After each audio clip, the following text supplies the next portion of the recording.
तो जब बड़ी पिक्चर का जिक्र हो ही रहा है तो बड़े थिएटर का जिक्र कर लेते हैं जहां जंग छिड़ी है और एक अरसे से प्रेसिडेंट ट्रंप उसके सोल्यूशन के लिए एफर्ट्स कर रहे हैं। पहले तो माशी नाकाबंदी कर रहे थे रशिया की, लेकिन अब स्टीव विटकॉफ और जेरेड कुशनर माशी मनसूबाबंदी वो भी मुश्तरका कर रहे हैं रूस के साथ मिलकर। 28 पॉइंट्स हैं जो फार्मूला सामने आया है, कितना काबिल अमल है और यूक्रेन और यूरोप के लिए इसमें धचका क्या है? पहली बात तो ये है कि डोनाल्ड ट्रंप हमें ये कह रहे हैं कि ये सारा मामला यूक्रेन का सिक्योरिटी का इशू है जी, यूरोप की सिक्योरिटी, रशिया की सिक्योरिटी, नेटो की सिक्योरिटी जी। अब पता ये चला है कि ये सिक्योरिटी का इशू नहीं है, बिजनेस का इशू है। ये उनको पता चला नहीं, अब बाहर बात आ रही है आहिस्ता आहिस्ता। अच्छा, पहले ये बात बाहर नहीं आ रही थी कि कोई बिजनेस के इसके अंदर भी इंटरेस्ट हैं कि जंग ये ख़त्म हो और अमेरिका और रूस कारोबार शुरू करें। मैं उधर बाद में आऊँगा। अच्छा। पहले मैं आपको बताता हूँ कि इस सूरत हाल इस वक्त है क्या, मैं इस इशू पे बाद में आऊँगा। फाइनल स्टेज ये आई है कि अभी अमेरिका ने और रूस ने बैठ के एक 28 पॉइंट प्लान यूक्रेन का बनाया है जी, कि यूक्रेन के अंदर जंग ख़त्म की जाए और अमन लाया जाए जी। और उसके बाद लोगों ने इल्ज़ाम लगा दिया कि ये तो रूस वालों ने प्लान बना के दे दिया। हाँ, उनके नुक्ता नज़र से इसमें ज़्यादा निकात हैं जो रूस को फ़ायदा दे रहे हैं। तो और ये तो रूस का प्लान है। क्या इसमें था जो वो कहते हैं रूस का है? एक तो ये था कि इस प्लान के अंदर जो 28 वाला पॉइंट वाला प्लान है, इसके अंदर ये था कि जो इलाके इस वक्त रूस ने कॉन्कर कर लिए हैं जी, वो अब लीगली रूस का हिस्सा समझे जाएगा और रूस आलमी बरादरी से मनवाएगा और कॉन्स्टिट्यूशन में लिखवाएगा जी। और ये मानना पड़ेगा ना, ये अग्रीमेंट है ना कि this will be the international agreement. अच्छा, दूसरी बात ये है कि यूक्रेन जो रह जाएगा 20% रूस ले गया, बाकी कोई 70-80% रह गया। वो फौज लंबी चौड़ी फौज नहीं रख सकेगा। यूरोपियंस कह रहे थे कि जी 8 लाख के करीब फौजी होंगे हमारे, ये कहते हैं 2 लाख होंगे। अब वो इसमें कोई फिगर आ रही है कि जी 4 लाख 5 लाख से ज़्यादा आप फौज नहीं रख सकते हो। यूक्रेन बहुत बड़ा मुल्क है जी जी। तो दूसरा पॉइंट ये था कि रशिया की बात मानी गई कि फौज जो है कम की जाएगी उसकी लिमिट। तीसरी चीज़ ये है कि यूक्रेन नेटो में नहीं रहेगा जी, ये इब्तदाई नेटो में ये नहीं रहेगा। और जो इलाके रूस ने लिए हैं वो एक किस्म के बफर बन जाएगा बिटवीन रशिया एंड यूरोप जी, और ये न्यूट्रल बन जाए जैसे स्विट्जरलैंड न्यूट्रल है। ये नहीं कि जी इनके साथ कोई सिक्योरिटी गारंटीज होंगी। अच्छा। नेटो की नहीं, सिक्योरिटी गारंटीज अगर होंगी तो वो अमेरिका और रूस दे सकते हैं वो सिक्योरिटी गारंटीज, मगर यूरोप और नेटो जो है वो उसमें नहीं आना चाहिए। बिकॉज नेटो का जो चक्कर है ना, ये नेटो का चक्कर ये है कि नेटो एक्सपैंड कर रहा है। जैसे नेटो वेस्टर्न यूरोप था, फिर उसके बाद जब सोवियत यूनियन गिरा 1991 में तो नेटो ने एक्सपैंड करना शुरू कर दिया, उसके अंदर जो पुराने ईस्ट यूरोपियन को भी लेना शुरू कर दिया। तो नेटो स्टेप आराम करीबी रूस के बॉर्डर में पहुंच रहा था, फैलता गया और रूस परेशान हो गया एक ही कर दे पे। अच्छा। हमारे साथ तो अंडरस्टैंडिंग ये थी कि ये Europe will remain independent and free और हमें कोई थ्रेट नहीं होगी। तो ये जो करीब आते जा रहे हैं और ये नेटो जो बढ़ रहा है, आप EU ज़रूर बनाएं मगर नेटो ना बनाएं। ये नेटो जो है वहीं रुक जाए जहाँ पहले था। इन्होंने EU भी बना ली और उसके बाद नेटो को एक्सटेंड करना शुरू कर दिया।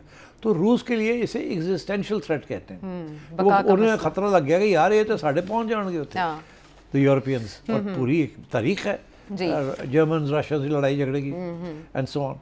तो मेरा ख्याल है कि ये जो बिट्रेल रशिया ने ये देखा कि बहुत बड़ी बिट्रेल हो गई है। हमें ये कहा था नेटो एक्सपैंड नहीं करेगा और ये एक्सपैंड करते हमारे बॉर्डर पे पहुंच गए। So I think that is a major issue कि आप नेटो ख़त्म हो जाएगा, यहाँ नहीं आएगा नेटो। यूक्रेन से जहाँ तक आ गया वहाँ अब यूक्रेन निकले, नेटो में नहीं आएगा ये। तो ये इस किस्म की वहाँ अब डिस्कशंस हो रही हैं। अच्छा। और फाइनल चौथा पॉइंट है जो कि क्रिटिकल पॉइंट है, बाकी है पॉइंट्स मगर दिस इज़ क्रिटिकल कि जी किस तरीके से सिक्योरिटी होगी। अच्छा। ये न्यूट्रल कंट्री की सिक्योरिटी कौन देगा? ठीक।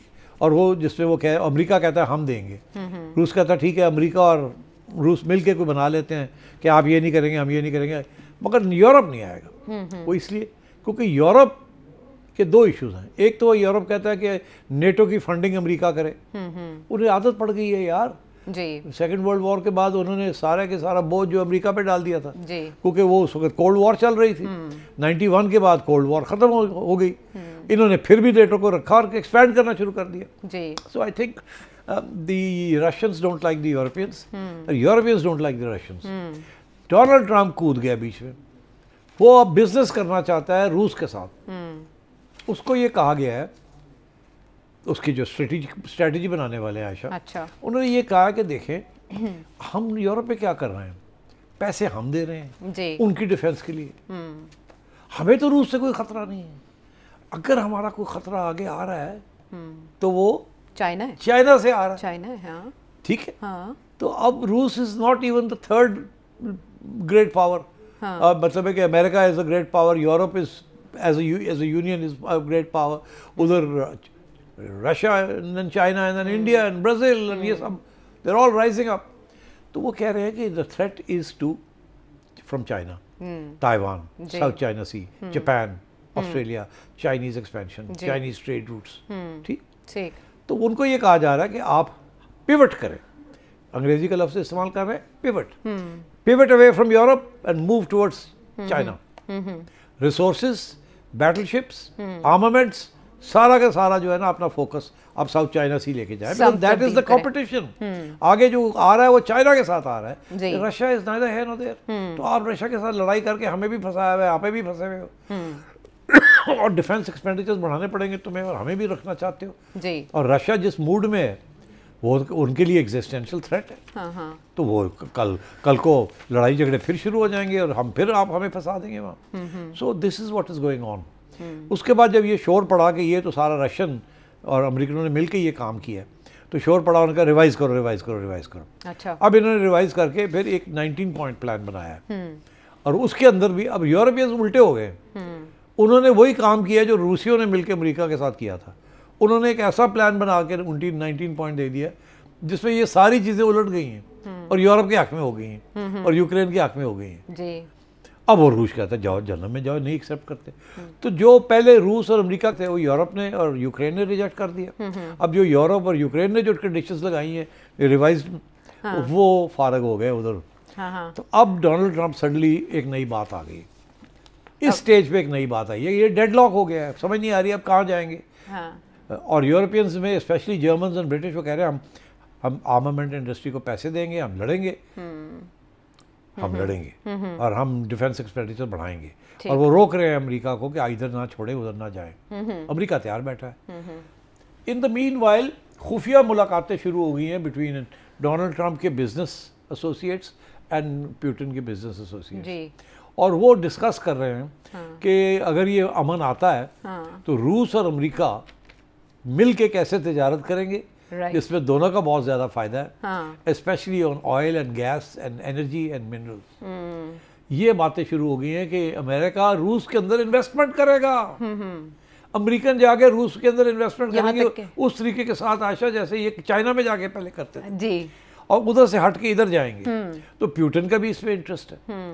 लेकिन अमेरिकन एजेंसीज का नहीं है, उनको क्यों बाईपास किया जा रहा है या उन्हें जुज़वी अमेरिकन एजेंसीज की जो है ना trading, they are part of the American establishment.